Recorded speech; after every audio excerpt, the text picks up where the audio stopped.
Hello everybody, SSA here, aka Super Sunarashi, your coach of the Groningen Noctowls, bringing you my draft analysis of the upcoming Token Minorities Summer Showdown. Yes, I will be entering Summer Showdown. The draft has already been complete, so shout out to my draft pool for being so fast with completing the draft. This is going to be my second time entering the Summer Showdown. I think I've entered like 2 years ago, and I don't know if it was the Spring Showdown or the Summer Showdown back then, but you know, back then I started out draft leagues, I was really unexperienced. Now, in my honest opinion, I think I gained a lot of experience and know-how about draft leagues, about drafting, about, you know, drafting the perfect team, choosing mons I'm familiar with, where I'm more comfortable with using. And I have so much hype and so much I'm much more comfortable going into this Summer Showdown than I was like 2 years ago. So I finished the draft and I will be going very quickly because I don't want this video to be like 15 to 20 minutes. So I'm gonna just go dive in straight into my draft, and we're going by the order of the picks that I picked. So first off, I picked Jirachi. Now a lot of people will be debating whether Jirachi is a good mon. As I said before, I feel very much comfortable using Jirachi, and Jirachi can do a lot of stuff. It can set up the stealth rocks, it can be a utility mon, but you can also run a choice scuff Jirachi. You can put a choice band on it so it hits much harder. So I've been using Jirachi for I think 1.5 years now, and I'm very comfortable with Jirachi, and I knew I was like 7th on the whole draft pick, so I knew like Pokemon like Tapu Koko, Celesteela, you know, the really good first pick mons in draft league format will be gone. So I'm like, you know what, I'm going to try to pick the Pokemon that I'm very comfortable with using in the beginning of this draft, and after that, you know, I'm gonna build a team around it and we're gonna work our way up there. So with the second mon that I picked is Infernape. Now Infernape doesn't really need an, you know, explanation. It's a very, very amazing mon in draft league format. It hits hard, it's fast, it's, you know, it's a very, you know, it's a fighting typing, which is a very good typing in draft league format in general. And again, it's a Pokemon I'm very comfortable with using, especially last year. I've been using Infernape for quite a lot, and it's just an amazing Pokemon in general. So, you know, for my first 2 picks, Jirachi and Infernape, I was very satisfied. And for my 3rd pick, I really wanted Zapdos, but I got sniped in the end, and that was very sad because, you know, Infernape and Zapdos, in my honest opinion, is an amazing combo when it comes to draft league format. But it got sniped, so I picked up Thundurus Therian instead. I think I've used Thundurus Therian in the World Showdown series, the WSS. It actually worked quite well for me using Thundurus. So, you know, Thundurus is a Pokemon that, you know, can hit hard, and Thundurus is also my Sea Captain, so it's the Pokemon that I can use my Sea moves with, obviously because Thundurus is just amazing with the Sea moves on there. But yeah, I'm really sad that I could not pick Zapdos, because then I would have Jirachi, Infernape and Zapdos, and those 3 mons I'm very comfortable using with in draft league format.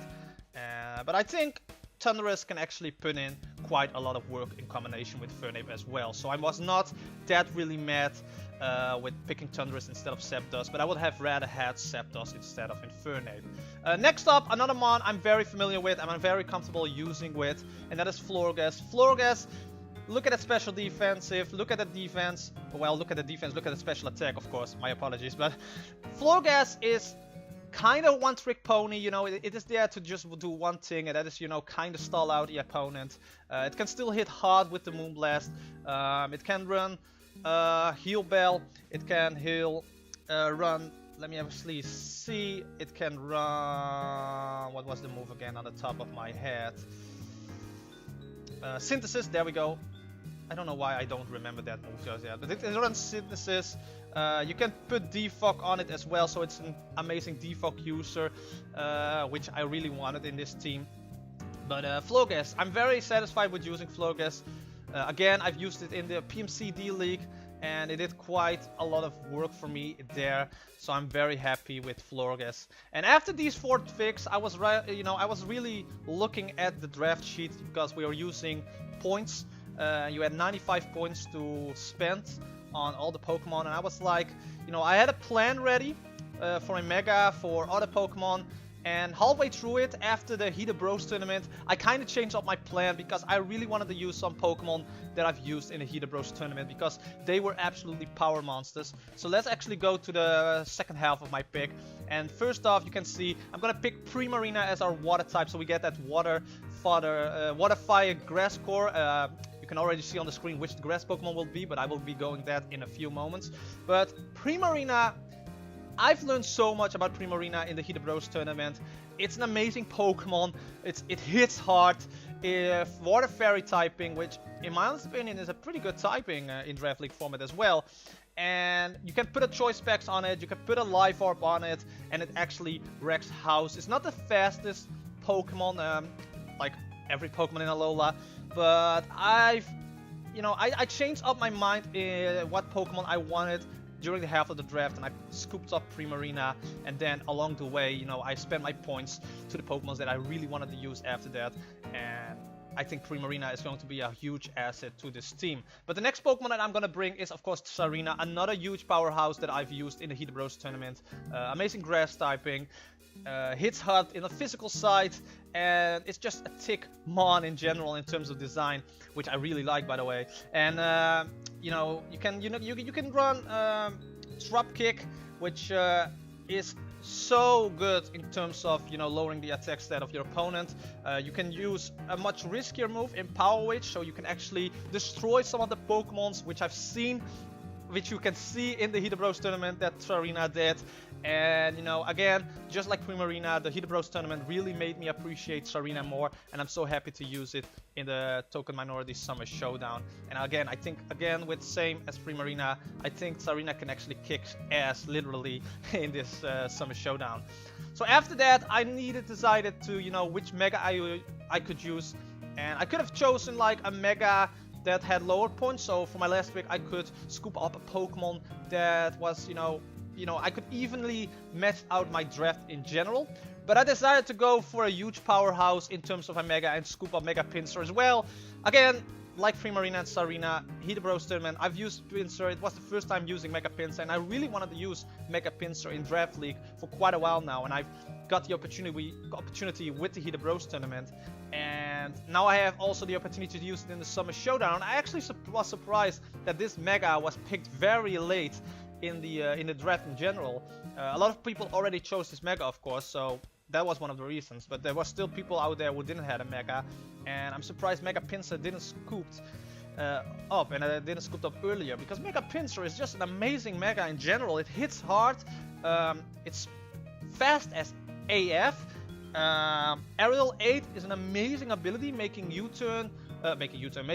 quick attack, making return into a flying type moves. It's an amazing Mega, and again, surprised that it got in the end, but for us, I'm amazed by it, because then we got actually to scoop up 3 Pokemon that we used in the Heater Bros tournament that were amazing, powerful Pokemon.